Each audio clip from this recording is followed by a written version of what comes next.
పాఠశాల, వేద పాఠశాల, ఆధ్యాత్మిక విద్యార్థుల అధ్యయనశాల, ఆధ్యాత్మిక జీవిత పాఠాల పరిశోధనశాల, ఆది నుండి బైబిల్ క్లుప్త అధ్యయనానికి మరో సదవకాశం. సార్వత్రిక సంఘ అభివృద్ధి కోసం అందరికీ అందుబాటులో నిర్వహించబడుతున్న ఆదర్శ పాఠశాల.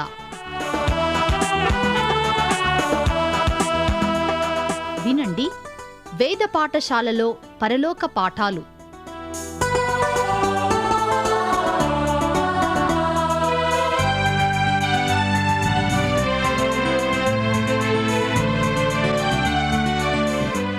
వేద పాఠశాల రేడియో శ్రోతలకు క్రీస్తు యేసు నామములో శుభములు.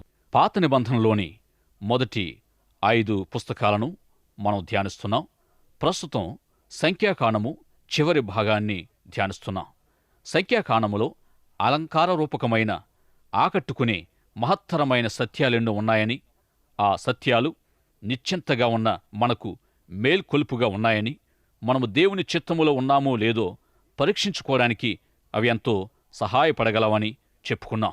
ఆదికాండములో అలంకార రూపములో ప్రారంభమైన దేవుని రక్షణ సంకల్పం ఈ గ్రంథాలన్నిటిలోనూ కొనసాగుతూ ఉంది. ఐగుప్తులో ఉన్న దేవుని ప్రజలు విడిపించబడిన విధానాన్ని చూచినప్పుడు రక్షణను గూర్చిన దృశ్యం కనిపిస్తుంది. వారు ఐగుప్తు నుండి వాగ్దాన భూమి అయిన కనాను దేశానికి వెళ్లాలని దేవుడు చెప్పాడు. ఈ కనాను దేశము లేక వాగ్దాన భూమి ఒక విశ్వాసి రక్షించబడిన తరువాత పొందబోయే సమృద్ధి అయిన జీవితానికి సాదృశ్యంగా ఉంది. హెబ్రీలు ఒకేసారి నేరుగా వాగ్దాన దేశానికి వెళ్లలేదు గాని 40 సంవత్సరాలు అరణ్యములో సంచరించారని బైబిల్ చెప్తుంది.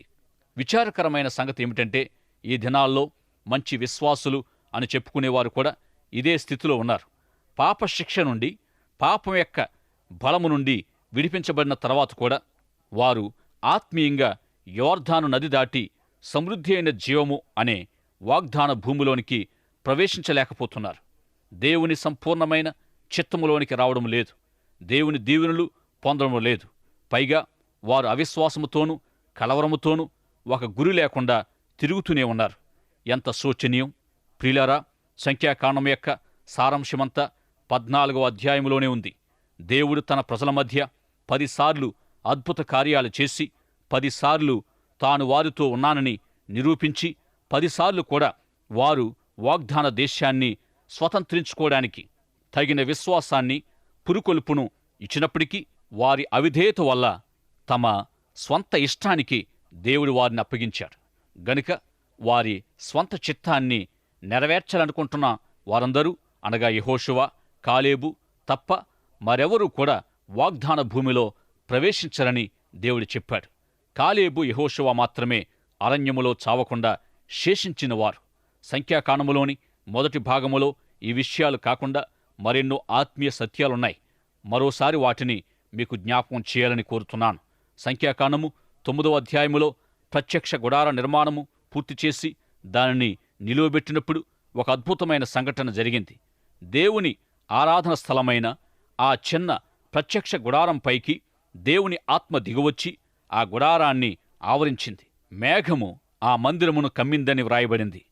గమనించండి, ఈ ప్రత్యక్ష గుడారము ఇశ్రాయేలీయులున్న పాలెమునకు మధ్యలోనే ఉంది. వారు అరణ్యములో ప్రయాణం చేస్తున్నప్పుడు గుంపులు గుంపులుగా అస్తవ్యస్తంగా వెళ్ళలేదు. వారు సైనిక దళం వలె ఎంతో క్రమశిక్షణతో క్రమబద్ధంగా ప్రయాణం చేశారు. ప్రతి గోత్రానికి ఒక స్థలం నియమించబడింది. ప్రతి గోత్రము కూడా ప్రత్యక్ష గుడారము చుట్టూ నిర్ణీత స్థలములో ఉండాలి. ఇది పాత నిబంధనలో ఒక చక్కని అద్భుతం అని చెప్పవచ్చు. మొట్టమొదట గుడారము నిలువబెట్టినప్పుడు మేఘము ఆ గుడారాన్ని కమ్మింది. అనగా దేవుని ఆత్మ ఆ గుడారం పైకి దిగువచ్చి మందిరాన్ని నింపిందని అర్థం. అటు పిమ్మట సొలొమోను మందిరాన్ని నిర్మించినప్పుడు కూడా ఈ విధంగానే జరిగినట్లు రాజుల మొదటి గ్రంథం 8వ అధ్యాయము 10-11 వచనాల్లో మనం చూడగలం. మేఘము మందిరాన్ని కమ్ముకున్నందున యాజకులు సేవ చేయుటకు నిలువలేకపోయారని వ్రాయబడింది. దయచేసి సంఖ్యాకాండము 9వ అధ్యాయము 15వ వచనము నుండి 23వ వచనం వరకు జాగ్రత్తగా గమనించండి.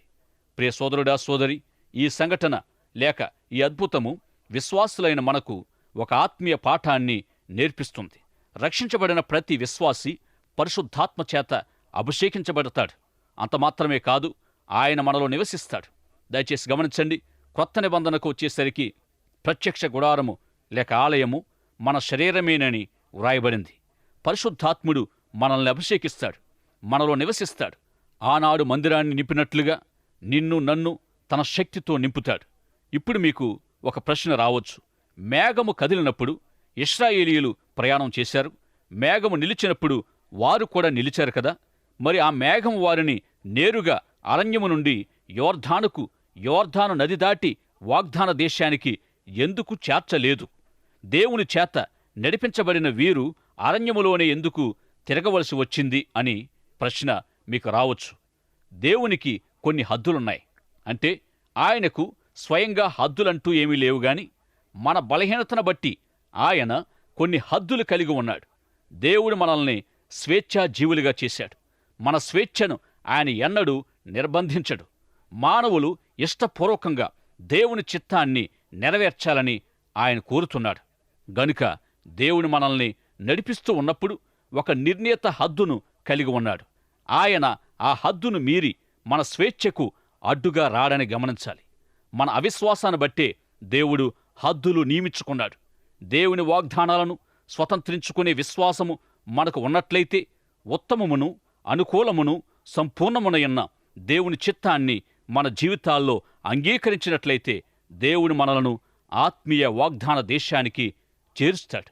ఆయన మనల్ని దీవిస్తాడు. మన జీవితాల పట్ల ఆయనకున్న ఉద్దేశాన్ని నెరవేర్చే వారినిగా చేస్తాడు. అయితే మనము విశ్వసించని పక్షములో దేవుడు తన హద్దులో ఉండిపోతాడు. అనగా తన శక్తిని మన జీవితాల్లో ప్రయోగించలేడని జ్ఞాపముంచుకోవాలి.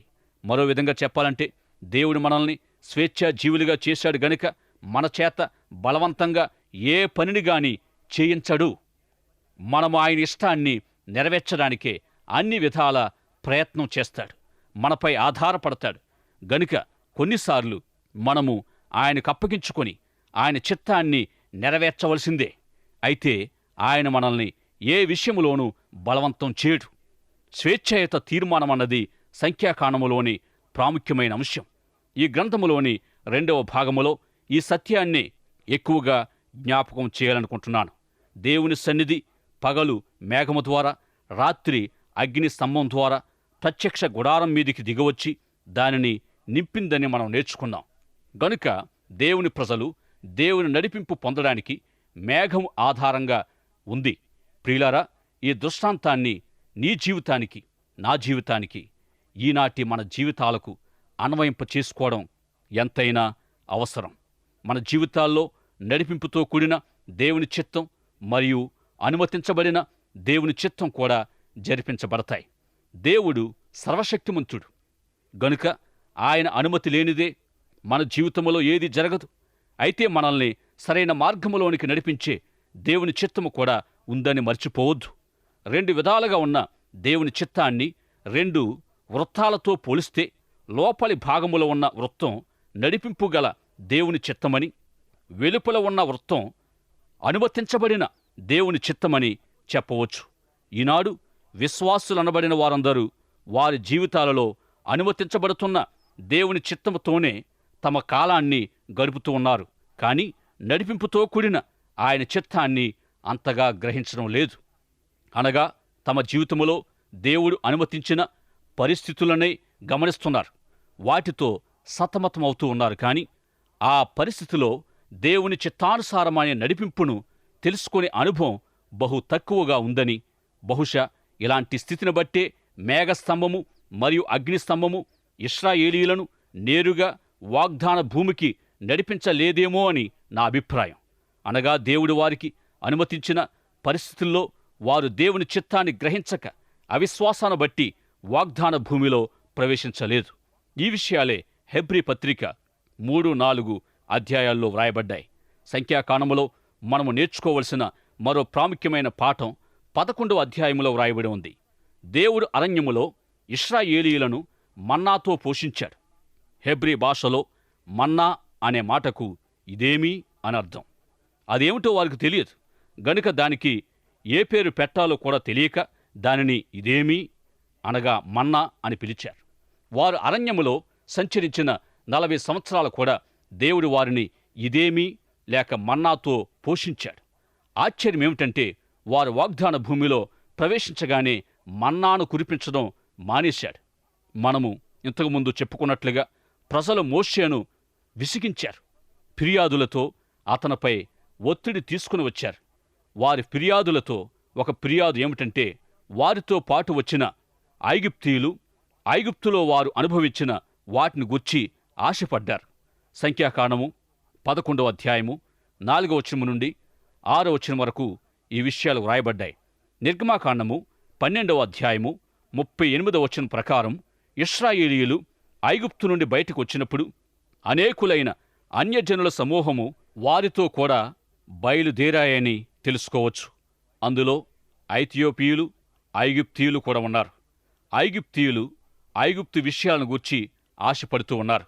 ఐగుప్తు మన పాప జీవితానికి సాదృశ్యంగా ఉందని జ్ఞాపముంచుకోవాలి. మిశ్రిత జనములోని ఈ ఆశ ప్రజలలో అసంతృప్తిని రేకెత్తించింది. వారు మాకెవరు మాంసము పెడతారని, ఐగుప్తులో మేము రుచికరమైన చేపలు తినేవారమని ఏడ్చారు. ఇక్కడ గమనించవలసిన విషయం ఏమిటంటే వారు మన్నాకు బదులుగా మాంసము అడిగారన్నది పెద్ద సమస్య కాదు గాని వారు మాంసాపేక్ష కన్నా ఐగుప్తు మీద ఎక్కువ అపేక్షను కనుపరిచారు. సంఖ్యాకాండము 11వ అధ్యాయంలోనే ఐగుప్తులో చేపలు తిన్నామని, ఐగుప్తులో మాకు బాగుగానే జరిగిందని, ఐగుప్తులో నుండి ఎందుకు వచ్చామని పదే పదే ఏడ్చారు. ప్రియులారా, ఈ ప్రజలు రక్షించబడిన విశ్వాసులకు సాదృశ్యంగా ఉన్నారు. అనేకసార్లు విశ్వాసులు వారి పాప జీవితాలను గూర్చి, పాత స్నేహితులు, పాత బంధువులను గూర్చిన ఆశను వ్యక్తపరుస్తూ ఉంటారు. వారిని దేవుడు పాపమనే ఐగుప్తు నుండి, పాప జీవితము నుండి విడిపించాడు. కాని వారు ఇంకా ఆ పాత ఐగుప్తు జీవితాన్నే ఆలోచిస్తూ ఉంటారు, ఆశిస్తూ ఉంటారు. అది దేవునికి ఎంతో దుఃఖాన్ని కలిగిస్తుంది. దేవుడు మోషేతో ఇలా చెప్పాడు. సంఖ్యాకాండము 11వ అధ్యాయము 18వ వచనం, నీవు జనులను చూచిట్లనుము, మిమ్మును మీరు రేపటికి పరిశుద్ధపరచుకునుడి, మీరు మాంసము తిందురు, యెహోవా వినునట్లు ఏడ్చి, మాకు ఎవరు మాంసం పెట్టుదురు, ఐగుప్తులో మాకు బావుగానే జరిగిందని మీరు చెప్పుకుంటిరి గనుక యెహోవా మీకు మాంసమిచ్చును, మీరు తిందురు. వారి నాసికారంధ్రములో నుండి వచ్చి వారికి అసహ్యం పుట్టేంత వరకు దేవుడు వారికి మాంసాన్ని ఇస్తానని చెప్పాడు. ఎందుకంటే వారు యెహోవాను నిర్లక్ష్యం చేశారు, ఐగుప్తును గూర్చి ఏడ్చారు. ఇదే ఈ అధ్యాయంలోని సారాంశం. ఆయన వారికి మాంసాన్నిచ్చిన తరువాత వారి మధ్యకు తెగులు పంపించాడు. కీర్తన 106:15 చరణములో దాని గూర్చి ఇలా వ్రాయబడింది, వారు కోరినది ఆయన వారికిచ్చెను, ఆయనను వారి ప్రాణములకు ఆయన క్షీణత కలుగజేశాను. సంఖ్యాకాండము 13వ అధ్యాయము నుండి మరో ప్రాముఖ్యమైన హృదయాన్ని హత్తుకునే సంఘటనను ధ్యానించుకోబోతున్నాం. ఈ అరణ్యములో కనాను దేశాన్ని చూచిరావడానికి 12 మంది వేగుల వారిని పంపించబడడం గూర్చి వ్రాయబడింది. ఈ విషయం మీకు బాగా తెలుసునని అనుకుంటున్నాను. వారు వెళ్ళి అక్కడి పట్టణాలకు భద్రత లేకుండా ఉన్నాయా, లేక జయించడానికి వీలు లేనంత దృఢమైన కోట గోడలున్నాయా అని తెలుసుకోవాలి. అక్కడి భూమి ఎలాంటిదో, ప్రజలు ఎలాంటివారో, అనగా వారు ఎక్కువ మందిగా ఉన్నారో లేక తక్కువ మందిగా ఉన్నారో, బలహీనులో బలవంతులో మొదలైన విషయాలన్నీ చాలా జాగ్రత్తగా పరిశీలించాలి. ఆ 12 మంది తిరిగి వచ్చాక ఆ దేశపు ఫలభరితమైన స్థితిని గూర్చి ఎక్కువగా చెప్పలేకపోయారు. వారు అక్కడి నుండి 2 వ్యక్తులు మోయగలిగినంత బరువుగల ద్రాక్ష గెలను తీసుకుని వచ్చారు. వారు దానిని కావడితో మోసుకుని వచ్చారు. దాన్ని బట్టి చూస్తే ఆ దేశము లేక ఆ భూమి ఎంత ఫలభరితమైనదో, సారవంతమైనదో అర్థమవుతుంది. వారా దేశమెంతో సారవంతమైనదని మాత్రమే కాకుండా అక్కడి ప్రజలు ఆజానుబాహులని, ఉన్నత దేహులని, బలవంతులని, వారి పట్టణాలు ప్రాకారములు గల గొప్ప పట్టణాలని కూడా చెప్పారు. అంత మాత్రమే కాదు, ఉన్నత దేహులైన వారి ముందు వీరు మిడతల వలె కనిపించారని చెప్పారు. అయితే కాలేబు మోషే ఎదుట జనులను నెమ్మలపరచి, మనం నిశ్చయముగా వెళ్ళుదము, దానిని స్వాధీనపరుచుకుందము, దాని జయించుటకు మన శక్తి చాలునని చెప్పాడు. వెళ్ళిన 12 మందిలో కాలేబు, యెహోషువ మాత్రం ప్రోత్సాహకరమైన, అనుకూలమైన నివేదికనిచ్చారు. మిగిలిన వారందరూ నిరుత్సాహపరిచే ప్రతికూలమైన సమాచారాన్ని తీసుకుని వచ్చారు. అందును బట్టి దేవుడు వారి విషయం ఎంతగానో సంతోషించాడు. కాలేబు, యెహోషువ పూర్ణ మనసుతో దేవుని యందు విశ్వాసముంచారు గనుక ఆ తరములో వారిద్దరూ మాత్రమే వాగ్దాన దేశములో ప్రవేశించారు. మిగిలిన వారంతా అరణ్యములోనే నశించిపోయారు. విశ్వాసానికి దేవుడు ఎంత ప్రాముఖ్యతనిచ్చాడో, అందుకు ప్రతిఫలంగా ఎంత గొప్ప బహుమానాన్నిచ్చాడో మనం అర్థం చేసుకోగలం. లక్షలాది ప్రజల కన్నా దేవుని యందు విశ్వాసముంచిన 2 వ్యక్తులు దేవుని దృష్టిలో ఎంతో ప్రాముఖ్యమైనవారు. ఇది ఎంతో గమనించదగిన విషయం, గమనించదగిన సత్యం కూడా. బైబిల్లో వ్రాయబడిన గొప్ప గొప్ప విశ్వాసుల జాబితాలో కాలేబు కూడా ఒకడని చెప్పవచ్చు. తత్ఫలితంగా సంభవించిన ఆసక్తిదాయకమైన సంఘటనను మనము యెహోషువ గ్రంథం 14వ అధ్యాయములో చదవచ్చు. 45 సంవత్సరాల తర్వాత, అనగా యోర్దాను నది దాటి కనానులో ప్రవేశించాక వారు హెబ్రోను అనే పట్టణానికి వచ్చారు. కాలేబు ఆ దేశాన్ని వేగు చూడ్డానికి వచ్చినప్పుడు హెబ్రోను పట్టణాన్ని చూచాడు. అంత గొప్ప పట్టణాన్ని అదివరకు ఎన్నడూ చూడలేదు. ఆ పట్టణాన్ని జయించే సామర్థ్యాన్ని దేవుడతనికిస్తాడని విశ్వసించాడు. ఈ సంగతిని అతడు మోషేతో చెప్పినప్పుడు అతడు, మనం ఆ దేశానికి వెళ్ళిన తరువాత నీవు ఆ పట్టణాన్ని తప్పకుండా స్వంతం చేసుకుంటావని చెప్పాడు. గనుక 40 సంవత్సరాల అరణ్య ప్రయాణం అనంతరం మోషే స్థానములో నాయకునిగా నియమించబడిన యెహోషువతో ఈ మాటలను జ్ఞాపకం చేసి హెబ్రోనును తనకు ఇమ్మనడిగాడు. దేవుడు అతనికి తోడుగా ఉన్నాడు గనుక ఆ పట్టణాన్ని జయించగలనని చెప్పాడు. మోషే అతనికి వాగ్దానం చేసినప్పుడు కాలేబు వయసు 40 సంవత్సరాలు. ఇప్పుడు కాలేబు వయసు 85 సంవత్సరాలు. మోషే అతన్ని పంపించినప్పుడు ఎంత బలముందో ఇప్పుడును అంతే బలముంది గనుక యెహోషువ హెబ్రోను పట్టణాన్ని కాలేబుకిచ్చాడు. కాలేబు దానిని స్వాధీనం చేసుకున్నాడు. ఇక్కడ కాలేబు జీవితం ద్వారా మనం ఒక ఆత్మీయ సత్యాన్ని మనం నేర్చుకోవాలి. అరణ్యములో ఇశ్రాయేలీయులందరూ సరుగుతూ గొనుగుతూ మూలుగుతూ ఉన్నప్పుడు దేవుడు వారి మధ్యకు తాపకరమైన సర్పములను పంపాడు. వారి మధ్యలో బహుశా కాలేబు లోకాన్ని జయించిన వీరునిలా కూర్చుని ఉన్నాడేమో. అతడు హెబ్రోనులో పండే ద్రాక్ష పళ్లను గూర్చి, అక్కడ ఉన్న సారవంతమైన నేలను గూర్చి, అందమైన ఆ హెబ్రోను పట్టణాన్ని గూర్చి ఆలోచిస్తూ ఉండవచ్చు. ఆ దృశ్యాన్ని కాలేబు మర్చిపోలేకపోయాడు. ఆ దేశాన్ని వేగు చూడవెళ్ళిన 12 మంది తిరిగి వచ్చినప్పుడు అందులో 10 మంది కూడా ఉన్నత దేవులను గూర్చి, వారిని జయించడానికి ఎదురయ్యే ఆటంకాలు, సమస్యలను గూర్చి వర్ణించి ఉంటారు. ప్రియులారా, నేడు క్రైస్తవ సంఘాలలో కార్యనిర్వాహక వర్గములో కూడా ఇలాంటి వారే ఎక్కువగా కనిపిస్తూ ఉన్నారు. ఏదైనా ఒక క్రొత్త ప్రణాళికను వారు ముందు ఉంచినప్పుడు దాదాపు ఎక్కువ శాతం సభ్యుల నుండి ఇలాంటి నిరుత్సాహకరమైన సమాధానమే వస్తుంది. గాని ఆ ప్రణాళికను ఒక సవాలుగా తీసుకుని విశ్వాస సహితమైన తీర్మానము చేసుకునేవారు బహు తక్కువ మందిగా ఉన్నారు. ఒకవేళ ఆ కమిటీలో 12 మంది ఉంటే అందులో 10 మంది రాబోయే సమస్యలను గుర్చే చెబుతారు. ఆ పనిని ఎందుకు చేయలేమో కారణాలను వివరిస్తారు. కానీ ప్రభు సహాయం చేస్తే ఏదైనా చేయగలమన్న విశ్వాసం వారికి లేదు. కాలేబు మరియు యెహోషువ లాంటివారు దేవుణ్ణి చూచినంతగా ఉన్నత దేహులైన వారిని లేక సమస్యలను గమనించరు. వారు కూడా ఆ ఉన్నత దేహులైన వారిని అనగా సమస్యలను చూస్తారు. అయితే వాటికంటే ఎక్కువగా దేవునిపై వారి దృష్టిని, విశ్వాసాన్ని ఉంచుతారు. దేవుడు వీరిద్దరినే వాగ్దాన దేశానికి తీసుకుని వెళ్ళడానికి కారణం వారిలో ఉన్న అచంచలమైన విశ్వాసమే. సంఖ్యాకాండములో మనం నేర్చుకోవలసిన ప్రాముఖ్యమైన సత్యమిది. మరో ప్రాముఖ్యమైన సత్యం 21వ అధ్యాయములో ఉంది.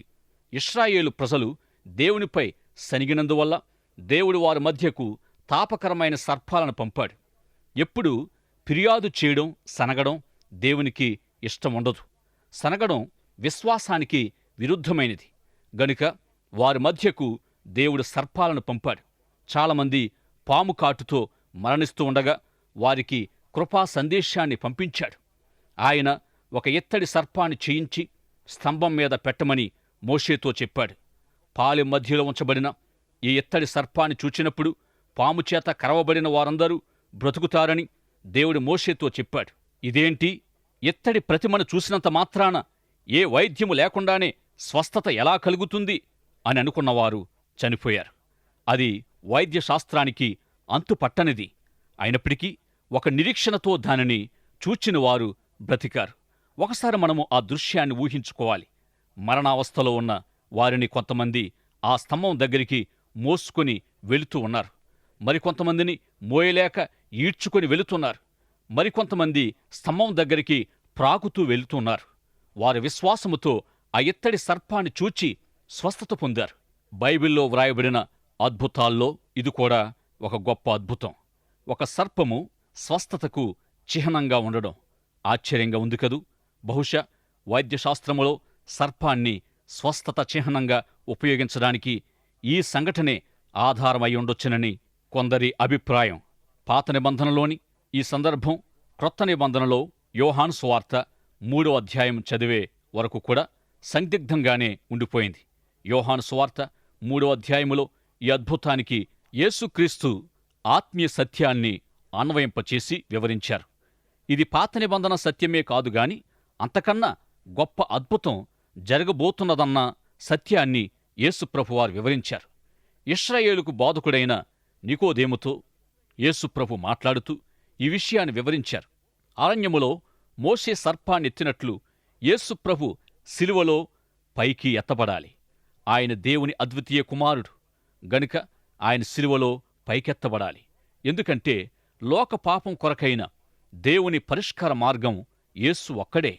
యేసు దేవుని అద్వితీయ కుమారుడు, మన పాపాలకు ఏకైక పరిష్కారం గనుక ఆయన తప్పనిసరిగా శిలువపై ఎత్తబడాలి. ఏకైక రక్షకుడిగా ఉండాలి. పరలోకము నుండి దేవుడు పంపించిన ఏకైక రక్షకుడు యేసుప్రభు.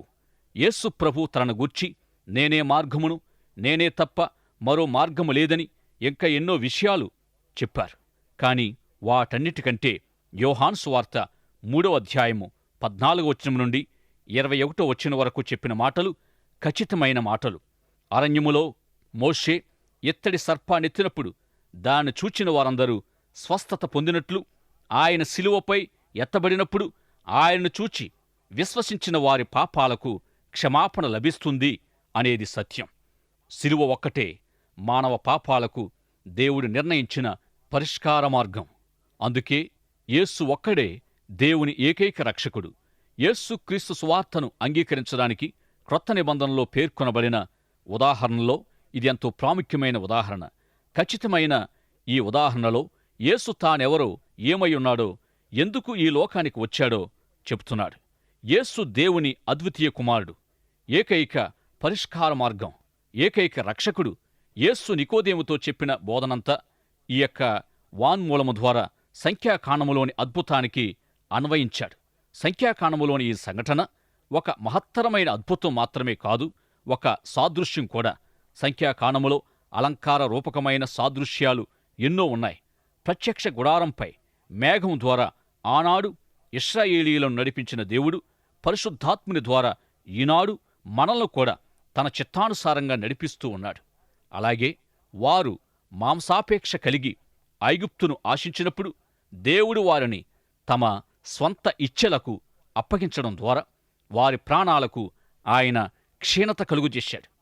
ఈ సంఘటన కూడా మన జీవితాలకు ఒక గుణపాఠంగా ఉంది. కనాను దేశాన్ని వేగుచూచిన 12 మందిలో విశ్వాసముంచని వారు నశించిపోయారు. వారు కూడా మనకు ఒక హెచ్చరికగా నిలిచారు. చివరగా యేసుక్రీస్తు శిలువపైకి ఎత్తబడుటను సంఖ్యాకాండములోని ఎత్తడి సర్పానికి పోల్చి చెప్పాడు. పాముల ద్వారా కరువబడిన వారు విశ్వాసముతో ఎత్తడి సర్పాన్ని చూచి రక్షించబడ్డారు. ప్రిలారా, శిలువ వేయబడిన యేసు వైపు మీరు అలా చూచారా? శిలువలో యేసు మీ కొరకు చేసిన రక్షణ కార్యాన్ని మీరు ఏనాడైనా గుర్తించగలిగారా? విశ్వాసముంచారా? యేసు ఒక్కడే మీ రక్షకుడు గనుక ఆయన ఒక్కడే మీ పాప సమస్యను పరిష్కరించగలడు.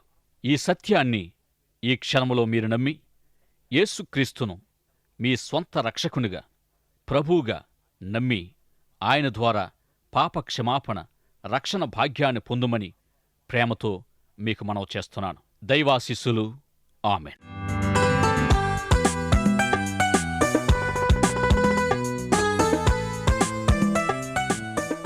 వేద పాఠశాలకు క్రమంగా హాజరవుతున్న విద్యార్థులకు మా అభినందనలు. ఈనాటి తరగతిలో మీరు వింటున్న ఆధ్యాత్మిక పాఠాలు మీ వ్యక్తిగత, కుటుంబ జీవితాలకు ఎంతో సహాయపడగలవని ఆశిస్తున్నాం. ఈ పాఠాల ద్వారా మీరు పొందుతున్న ఆత్మీయ మేలులు, ఆశీర్వాదాలు మాకు కూడా తెలియపరచండి. నేటి పాఠంలో మీకు ఏ విధమైన సందేహాలు, ఇంకా అర్థం కాని విషయాలున్నా వెంటనే మాకు వ్రాయండి. ఈ సందేశాలు మరింత సులభంగా అర్థం చేసుకోవడానికి సహాయకరంగా ఉండుటకు ఒక ఉచిత బైబిల్ గైడ్ మీకు పంపించగలం. మా చిరునామా: వేద పాఠశాల, విశ్వవాణి, తపాలా సంచి 4, సికింద్రాబాద్ 500017. మా చిరునామా మరోసారి: వేద పాఠశాల, Vishwavani, post box number 4, Secunderabad 500017.